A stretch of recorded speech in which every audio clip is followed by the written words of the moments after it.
ख्रिस्त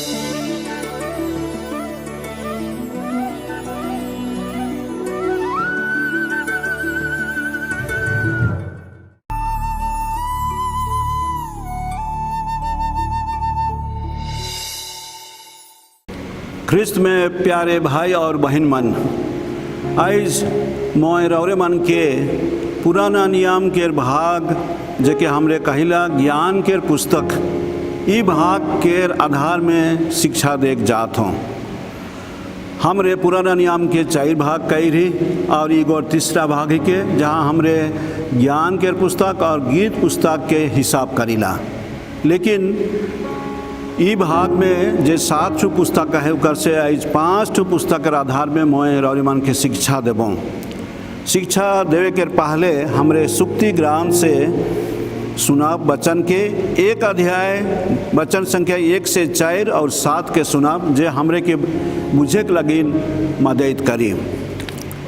सुक्ति ग्रंथ 1 अध्याय वचन संख्या 1 से 4 और 7।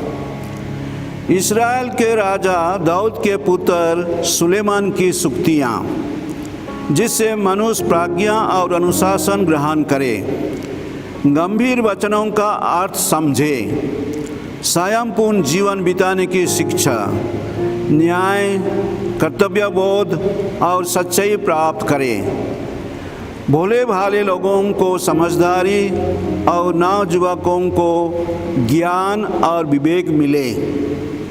प्रज्ञा का मूल स्रोत प्रभु पर श्रद्धा है, किंतु मूर्ख लोग प्रज्ञा और अनुशासन का तिरस्कार करते हैं। जैसे मैं कहलो 5 पुस्तक के आधार में आज हमारे मन शिक्षा लगा। पहला है के जॉब के पुस्तक, दूसरा है के सुक्ति ग्रंथ, तीसरा है के उपदेशक ग्रंथ, चौथा है के प्राज्ञा ग्रंथ और 5वां है के प्रवक्ता ग्रंथ। ये आधार में हमारे मन आज शिक्षा ले जाओ। सबसे पहले हमरे ई भाग के पुस्तक मन के लिखैया मन के का मतलब रहे, मतलब के हमरे मन तनिक ध्यान करब।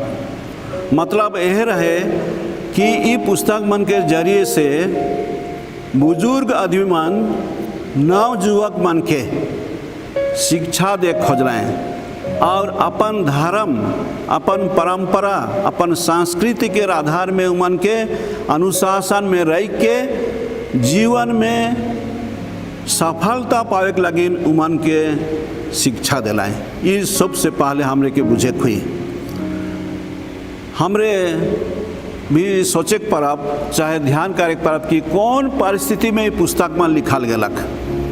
परिस्थिति रहलक जेखन यहूदी मन बाहरी शक्ति से चाहे बाहरी देश के आदमी मन संगे शासित होलाएं, सेखन उमन डरालाएं कि अपन मन के धर्म, अपन मन के संस्कृति में आन चावी सेकर से वो बाहरी शक्ति मन रहलाएं।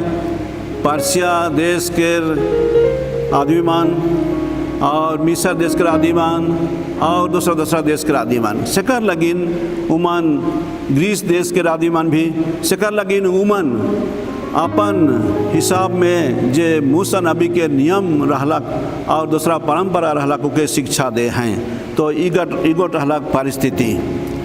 तो हमरे एखन देखब ईमन ई पुस्तक मन में कौन कौन बात मन लेके हमरे मन देखिला ई पुस्तक मन में आहे। सबसे पहले समाज के मन आदि मन के 2 भाग कराए ना, जे मन धार्मिक हिकाएं और जे मन धार्मिक ना लगाएं। दूसरा शब्द में कहा बोले जे मन ज्ञानी हिकाएं और जे मन मूर्ख हिकाएं। तो लिखे मन लिखाएं जे प्रभु के डराएला, प्रभु के ऊपर श्रद्धा रखेला वो गोट ज्ञानी होएला, और जे प्रभु के नी डराएला अपन मनमौजी चलेला, दूसरा मन संग व्यवहार करेला उके मूर्ख कहल जाए, चाहे उके निर्बुद्धिया कहल जाए।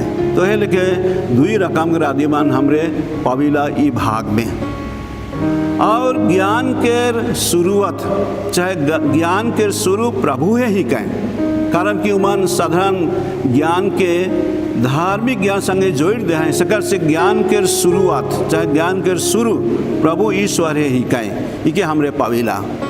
और फिर हमरे देखिला ये ज्ञान के बारे जे लिख हैं कोनो इसने अपन मानसिक मन नी इके लिख हैं, लेकिन वास्तविक जीवन में व्यवहारिक जीवन में जेके मन दे खाएं अनुभव कई रहे वह लिखे बात के उमान लिखित आकार में रही खाएं जे भविष्य के नावा युवक मन के चाहे जे मन पाछे आबाए उमान के वो मदद करी सेकर से वह ढांचा में लिखा है।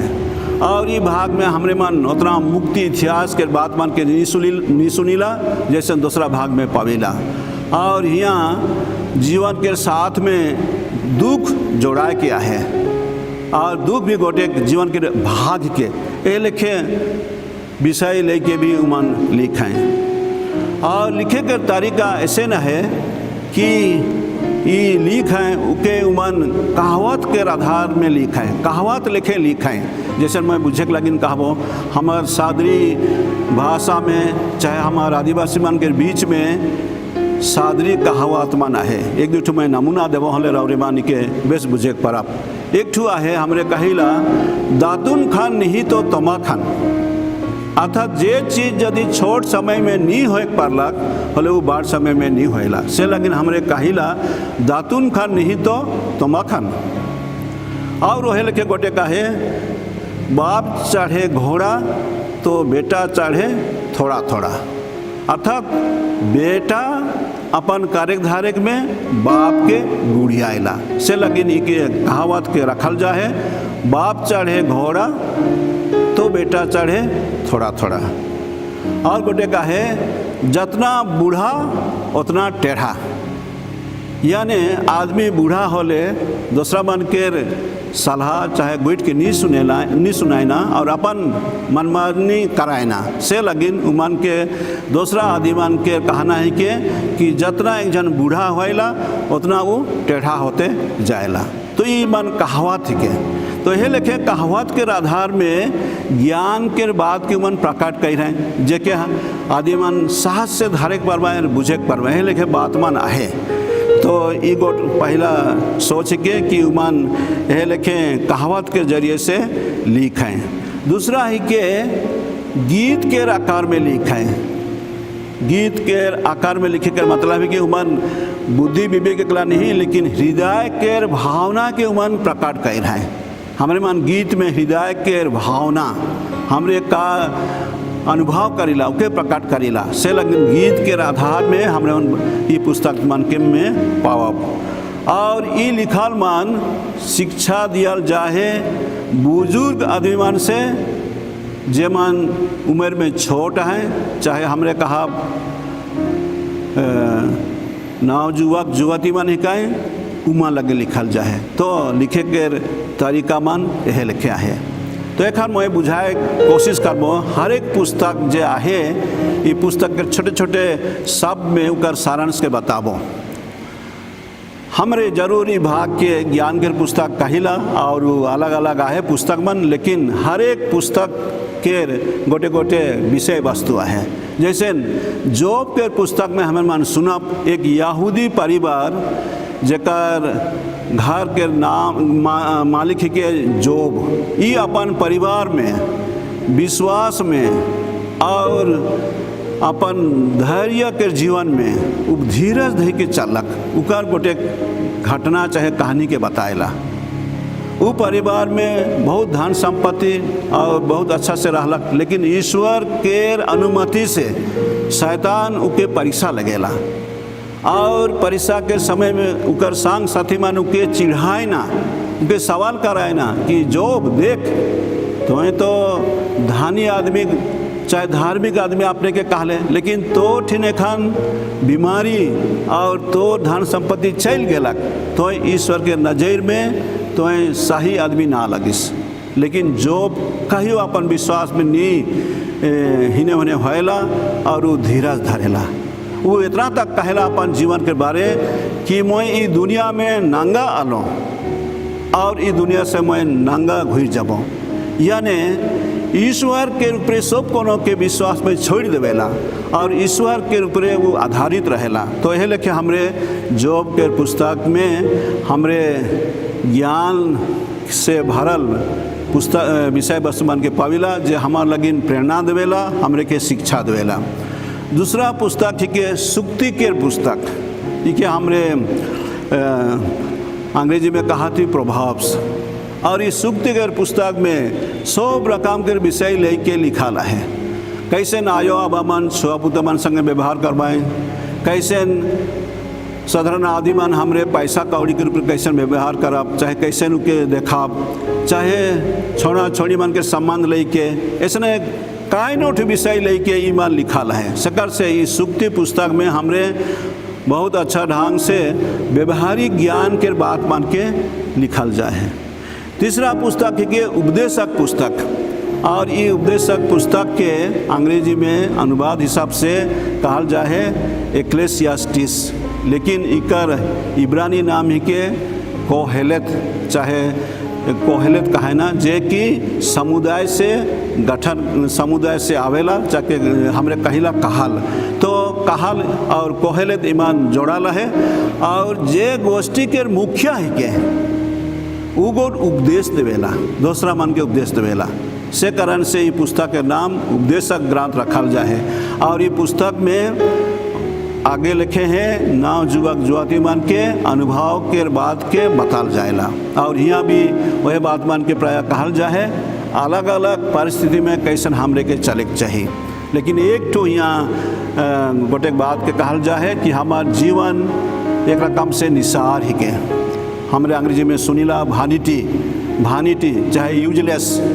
तो हमार जीवन आसार के कहेला, कारण कि आखिरी में सबकर मरण होएला, धनी के भी गरीब के भी, जे धार्मिक ही के उकर भी, जे राजा ही के उकर भी, जे गरीब ही के सबकर मरण होएला, और मरण सब मन के एके लेवल में लानेला। से लगिन के शुरू में हमरे पढ़ा बोली पुस्तक देखे पड़ब, वह लेखे सोच विचार से लिखल जाए। और ये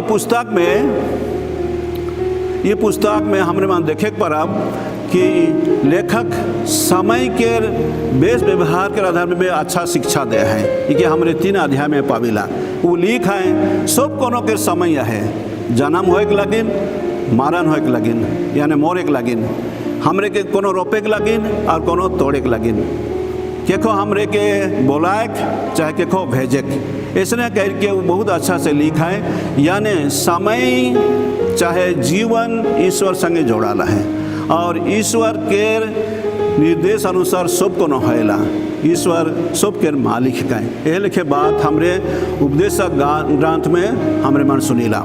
चौथा ही के हमरे सुनब, चौथा ही के ज्ञान के पुस्तक। पुराना नियम में सुलेमान राजा ज्ञान के गोटे नमूना है कहें। सुलेमान राजा के ईश्वर वरदान मांगे कहलाएं। सुलेमान राजा धन संपत्ति दीर्घायु चाहे नाम ये सब के नहीं मांगलक, लेकिन वो मांगलक ज्ञान।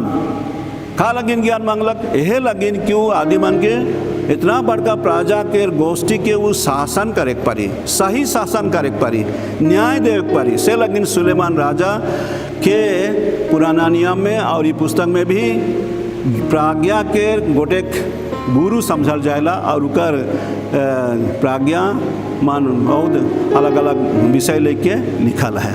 और ये राजा के इतना दूर तक की सेवा के रानी भी आए रहलक, उकर ठिले ज्ञान पावे के लगिन। तो यह सुलेमान से प्रेरणा पाए के जे व्यवहारिक बात मान है कि हमरे प्राज्ञा ग्रंथ में पाविला।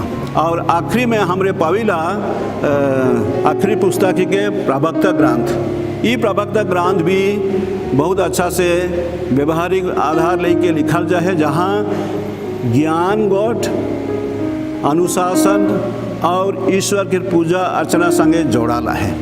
और इकर से यहूदी मन के शिक्षा मिलेला, प्रेरणा मिलेला कि मन कैसे व्यवहारिक जीवन में चले पावे।